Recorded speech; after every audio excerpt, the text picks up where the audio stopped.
আসসালামু আলাইকুম সবাইকে। সবাই কেমন আছেন? আশা করি সবাই অনেক ভালো আছেন। আমরাও আলহামদুলিল্লাহ আল্লাহর রহমতে অনেক ভালো আছি। তো আবার একটি নতুন ভিডিও নিয়ে আপনাদের মাঝে হাজির হয়ে গেলাম। আশা করি সবাই আমার পাশে থাকবেন, সবাই মাই ওয়ার্ল্ডের পাশে থাকবেন। তো আজকে ভিডিওটি আমি এখান থেকে শুরু করছি। আশা করি সবাই শেষ পর্যন্ত দেখবেন। তো আজকে আমি বাবার বাড়ি থেকে শ্বশুরবাড়ি চলে যাচ্ছি। আমাদের বিকেলবেলা যাওয়ার কথা ছিল, কিন্তু আমার শ্বশুর হঠাৎ করে অসুস্থ হয়ে পড়ায় আমরা সকাল সকাল চলে যাচ্ছিলাম। প্রায় এখন 9-10টা বাজে এরকম হবে। তো সকাল সকালে যাচ্ছি। আমার আব্বু আবার আমার আব্বুর দোকানের মালপত্র শহরে কিনতে যাবে। তো সেই ভ্যানে করে আমরা মজা করতে করতে যাচ্ছিলাম।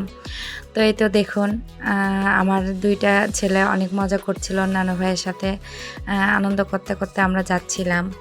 অনেক দিন পর এরকম ভ্যানে চড়েছি। আগে স্কুলে যেতে এই পথে আমরা ভ্যানে চড়ে স্কুলে যাইতাম। হয়তো সামনের রাস্তা দিয়ে আমি স্কুলে চলে যাইতাম। এই পর্যন্ত ভ্যানেই আসতাম।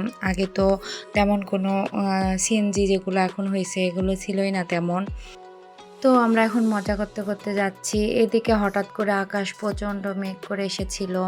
আব্বু খালি ভয় পাচ্ছিল যে না বুঝি বৃষ্টি নামে, কারণ সাদ আমাদের সাথে আছে। আব্বু আমাদের সিএনজিতেই আসতে বলছিল। তো আমরাই মজা করতে করতে যাবো দেখে ভ্যান গাড়িতে উঠেছি। তো আব্বু বলতেছিল হঠাৎ বৃষ্টি নামলে কী করবা বাচ্চাকে নিয়ে। এই টেনশন করতে করতে আব্বু যাচ্ছিল। তো আমরা অবশ্য কোনো টেনশন নিই নাই, আমরা মজা করতে করতেই যাচ্ছিলাম। তো যাই হোক, আমার ভিডিওগুলো যদি আপনাদের কাছে ভালো লেগে থাকে অবশ্যই আমার চ্যানেলটি সাবস্ক্রাইব করে দিবেন, বেল আইকনটি প্রেস করে দিবেন এবং লাইক কমেন্ট শেয়ার অবশ্যই করবেন আশা করি। আমার আব্বুর সাথে আমার বাচ্চাদের দেখে আমার খুব ভালো লাগছিল। ওদের একটা সুন্দর মুহূর্ত কাটছিল এই সময়টা। তো যাই হোক, এখানে আমরা 3 জেনারেশন, আমার আব্বু একটা, তারপর আমি, আবার তারপর আমার বাচ্চারা, দেখে ভালোই লাগছিল। এই তো দেখুন নদীটা ভরে কি অবস্থা হয়ে গিয়েছে, মানে চতুর্দিকে শুধু পানি আর পানি, বৃষ্টি বর্ষা লেগে আছে। তো যাই হোক, আমরা মাটিডালি প্রায় চলে এসেছি। এরই মধ্যে হঠাৎ করে টিপ টিপ করে একটু করে বৃষ্টি পড়তে নিল। তা আব্বুর টেনশন তো আরও বেড়ে যাচ্ছিল, বলতেছিল বাচ্চা নিয়ে এভাবে যাওয়া ভালো লাগছে না আমার, বৃষ্টি মাথায় পড়লে তো বাচ্চা অসুস্থ হয়ে যাবে। তো জোরে বৃষ্টি আসলে আমরা নেমে পড়বো, আব্বু শুধু তাই বলতেছিল। তো এরই মধ্যেই ঝুম বৃষ্টি চলে আসলো। আর আমরা বেসিকের সামনে একটা দোকানের নিচে দাঁড়ালাম, কারণ প্রচণ্ড জোরে বৃষ্টি আসছিল। বাচ্চার মাথায় পানি পড়লে অবশ্যই ঠান্ডা লাগতো। তো যাই হোক, বৃষ্টি শেষ হলে আমরা আবার বাসার উদ্দেশ্যে রওনা হয়ে পড়েছিলাম। আব্বু আমাদেরকে নেমে দিয়ে আবার আব্বু শহরে চলে গিয়েছে। দেখুন বাসার কি একটা অবস্থা, মানে এক জায়গায় গেলে এইভাবে হয়, তারই মধ্যে আমার শ্বশুর অসুস্থ। মানে এগুলো সব এলোমেলো হয়ে আছে, এগুলো সব আমাকে ক্লিন করতে হবে, গোছাতে হবে, কি একটা অবস্থা। তো যাই হোক, আপনারা এখন থাকেন, আমি একটু এগুলো গোছাই। তো গোছানো শুরু করে দিয়েছি, আমি সাদকে ঘুমিয়ে দিয়েছি, দিয়ে আমি এগুলো গোছানো শুরু করে দিলাম।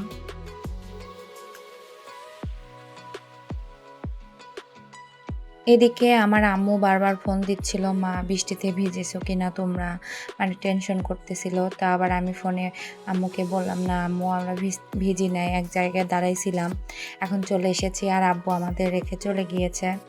তো যাই হোক, মা টেনশন তো করবেই। তো আমি ফোনটা কেটে দিয়ে আবার কাজ করতে শুরু করে দিলাম। তো আমি এখন কাজ করি, আপনারা দেখতে থাকেন।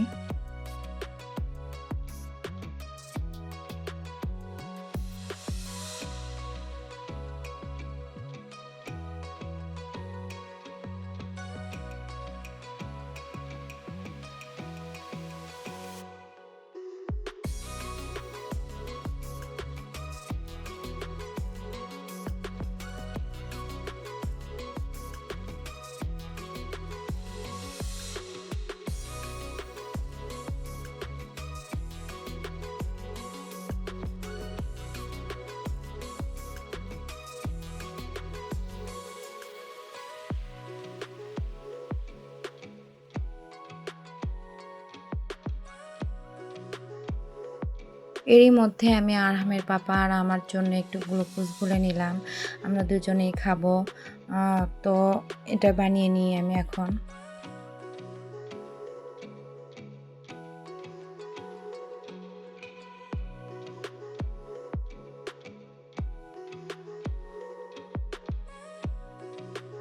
এদিকে আমার আম্মু তো দুপুরের খাবার আমাদের জন্য সব বেঁধে দিয়েছিল, তো সেগুলোই এখন আমরা খাবো। এখন আর রান্না করতে হয়নি আমার, এখন রাত্রেবেলা আবার রান্না করতে হবে। এদিকে আমি আমার বাসা পুরোটা গুছিয়ে ফেলেছি, ক্লিন করে ফেলেছি। এখন আমার গোসল দেওয়ার পালা। এই তো আরহামের জুতা এখনও বাকি আছে, ওইটা পরিষ্কার করব। এদিকে আমার রান্নাঘরের কাজ শেষ, শুধু এই কটা আমার মাজতে হবে, তো এগুলো এখন আমি মেজে ফেলি। তো এই তো আমার মাজা সব কমপ্লিট এবং এগুলো সব ক্লিন করাও শেষ। এখন আমি গোসলে যাব। এই তো আমার শ্বশুরের রুমটাও আমি ক্লিন করে ফেলেছি, ওরা আবার হসপিটালে আছে, সেখান থেকে চলে আসবে। এদিকে আমার সোনা পাখিটা ঘুমাচ্ছিল, তো আমি একটু বেশি করে ভাত বসিয়ে দিলাম রাইস কুকারে, যাতে রাতের মনে হয়ে যায়।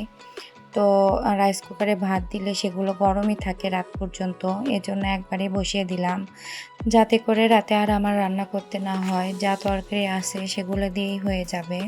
তো আমি ভাত রাইস কুকারে বসিয়ে দিয়ে গোসল দিয়ে এই তো খেতে বসেছি, কেবল খাচ্ছি। সকালবেলা আম্মুর বাসা থেকে শুধুমাত্র নাস্তা করে এসেছিলাম, আসার পর অনেক কাজ করেছি, গোসল পরে কেবল এই তো খেতে বসেছি। তো আম্মু আমার জন্য মাছ ভর্তা করে দিয়েছিল, এটা আমার অনেক পছন্দের, অনেক মজা হয়েছিল। তা আমি অনেক মজা করে খাচ্ছিলাম আলু ভাজা আর মাছ ভর্তা দিয়ে। এদিকে সন্ধ্যাবেলায় আমি আরহামকে পড়তে বসিয়েছি, কারণ ও পড়াশোনা কমপ্লিট করে আবার ঘুমাতে যাবে, আবার রাতের বেলা 1টার সময় ও উঠবে খেলা দেখার জন্য।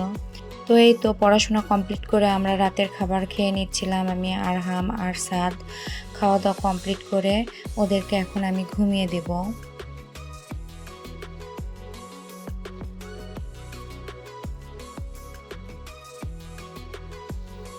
এই তো আমার ছোটটার অবস্থা দেখুন, ও টেবিলের তলা থেকেই খাচ্ছিল একটু করে।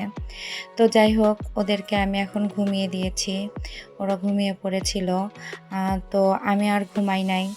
তারপর আবার 1টার দিকে আরহামকে জেগে দিয়ে ওকে খেলা দেখতে পাঠিয়ে দিয়েছি। এদিকে আমিও টিভিতে খেলা দেখা শুরু করেছি। তো আমরা তো খেলা দেখে পুরোই হতাশ, কারণ আর্জেন্টিনা আজকে এটা কি খেলছিল, মেনেই নেওয়া যাচ্ছিল না, খুবই বাজে খেলেছে।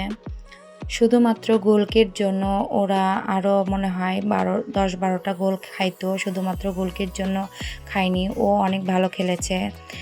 তো যাই হোক, আমি বাইরে বের হয়ে দেখি সবাই নিস্তব্ধ, আজকে কোনো হইচই নাই, কেমন একটা অবস্থা, সবার মন অনেক খারাপ। আরহাম তো মানে খুবই মন খারাপ করে আছে।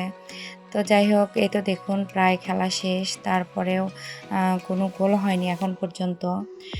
তো শেষ মুহূর্তে এসে শুধুমাত্র স্পেন একটা গোল দিয়েছিল, এজন্য আজকে আর্জেন্টিনা হেরে গেল, মানে মনটা খারাপ হয়ে গেল। আরহাম তো অলরেডি মন খারাপ। এই তো আমার শ্বশুর মন খারাপ করে বাসার মধ্যে চলে আসছিল। এদিকে আরহামের পাপা আর আরহাম দুইজনে এসে শুয়ে পড়েছে, ওরা মানে আর উঠছে না, কি জানি আরহাম মনে হয় কান্নাই করে দিয়েছে।